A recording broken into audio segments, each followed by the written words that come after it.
اچھا کیونکہ آپ آئی ٹی کنسلٹنٹ ہیں جی اور آپ ڈائریکٹر ہیں آئی ٹی لنکس کے، تو یہاں ایک چھوٹا سا میرا سوال ہے، چھوٹے کاروباری افراد جو اپنا بزنس سٹارٹ کرنا چاہیں ان کے لیے آپ کیا ریکمینڈ کرتے ہیں، کہاں سے ان کو آغاز کرنا چاہیے؟ میں نا سمجھتا ہوں کہ بڑا قیمتی سوال آپ کی رائے میں سمجھتا ہوں بہت امپورٹنٹ ہے.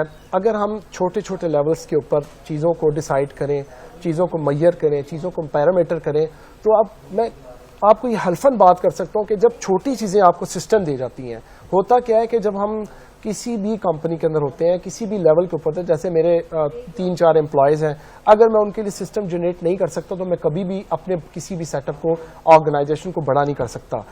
آپ کو کسی بھی چھوٹے لیول پہ، چاہے تو وہ کاروباری ہو، چاہے تو وہ کسی بھی چھوٹے سیکشن کے اوپر کام کر رہا ہو، آج کے بلیسنگ دور میں کامران بھائی یہ الفاظ اپنی آڈینس کو ہمیشہ ہی کہتا ہوں کہ گیجٹس آر بلیسنگ، ٹھیک ہے، آپ کی ٹیکنالوجی آر بلیسنگ، آپ کی تمام جتنی بھی ٹیکنالوجی ہے اس کو اسمارٹ یوزیج بنا لیں.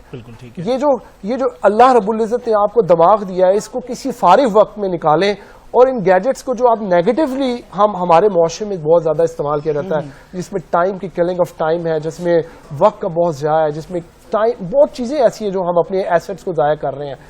آپ کے گیجٹس آپ کا ایسٹس ہیں، آپ کے کیمرہ آپ کا ایسٹس ہے، آپ کا ہاتھ میں پکڑا ہوا موبائل آپ کا ایسٹ ہے. اگر ان 3-4-5 چیزوں کو، اور سب سے بڑی بات ہے کہ میں ابھی اس پورے ڈسکشن میں اگر روبوٹکس کا نام، اے آئی کا نام، ان گیجٹس کا نام نہ لوں تو یہ اچھا نہیں ہوگا. آپ کا اس وقت آنسٹ ساتھی، آپ کا اس وقت بیسٹ فرینڈ، آپ کا اس کا سب سے بہترین ساتھی، آپ کا یقیناً لفظ مشکل ہے لیکن بتا دینا چاہیے، اے آئی ہے. اے آئی از یور فرینڈ. آپ کا اے آئی آپ کا دوست ہے. جب اپنے آپ کو اے آئی کو، جیسے گریک ہے، جیسے ڈیپ سیک ہے، جیسے گروک ہے، جیسے بارڈ ہے، جیسے آپ کا اپنا چیٹ جی پی ٹی ہے، جیسے مائکروسافٹ ہے، جیسے جیمینائی ہے، یہ 5-6-7 میں نے نام آپ کو مسلسل لے لی کیونکہ میں اس کو بہت زیادہ فرینڈلی اور بہت سارے اس کو یوز کرتے ہیں. آپ ان کو اتنا بیسٹ فرینڈ بنائیں. میں آپ کو نا ایک چیز بتاتا ہوں. پہلے ہوتا تھا کہ لوگ کہتے تھے یار اس بندے کا اتنا ایکسپیرینس ہے، اتنا تجربہ ہے، یہ اس تجربے کی بنیاد پہ بات کر رہا ہے. یقیناً یہ جتنے بھی اے آئی ٹولز ہیں یہ آپ کے بزنس میں اب وہ تجربہ کاؤنٹ نہیں کرتے.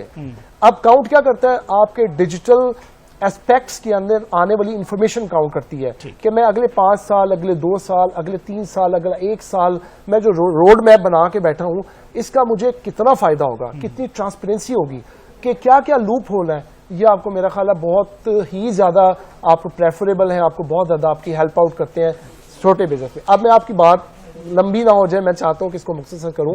جب آپ 10 لوگوں کا سیٹ اپ بناتے ہیں، ایک سسٹم بنائیں، وہ 10 کا جب سسٹم بنے گا تو آٹومیٹکلی جب آپ 20 کا بنائیں گے تو آپ کمفرٹیبل ہوں گے. ایکچولی دا سسٹم، میں یہاں پر ایک لفظ بولنا چاہتا ہوں، بلکہ میں ہمیشہ ہی اپنے بہت ساری اسپیکنگ میں، اپنے بہت سارے ایسے جو ہمارے سیشنز ہوتے ہیں اس میں سسٹم کا نام ضرور لیتا ہوں. جب آپ سسٹم بناتے ہیں جس میں آپ پورا ERP دیتے ہیں، پورا CRM دیتے ہیں، پورا اکاؤنٹنگ سافٹ ویئر دیتے ہیں، پوری یہ سب چیزیں دیتے ہیں، آبویسلی گیجٹس کے اوپر اپلیکیشنز کے نام ہے. جب سسٹم بن جاتا ہے اس سسٹم میں 10 لوگ آئیں، اس سسٹم میں کامران بھائی 20 لوگ آئیں، اس سسٹم میں 50 لوگ آئیں، اور اس سسٹم میں ہزاروں لوگ آئیں، آپ یقین کریں کہ آپ کی جو ٹینشن، آپ کی جو یہ آکوپینسیز ہیں وہ اتنی سمارٹ ہو جاتی ہیں کہ آپ بر وقت ملٹی ٹیلنٹڈ، ملٹی ٹاسکنگ اور ملٹی اسائنمنٹس کے اوپر کام کر سکتے ہیں. یہ ہمارا پیغام ہے. اور میں سمجھتا ہوں کہ آج کے دور میں اگر آئی ٹی کنسلٹنسی سے میں نے کچھ سیکھا ہے تو multi tasking, multi working, multi assignments کو ٹائم پر میئر کرنا سیکھا. اچھا، کیونکہ آپ آئی ٹی کنسلٹنٹ ہیں،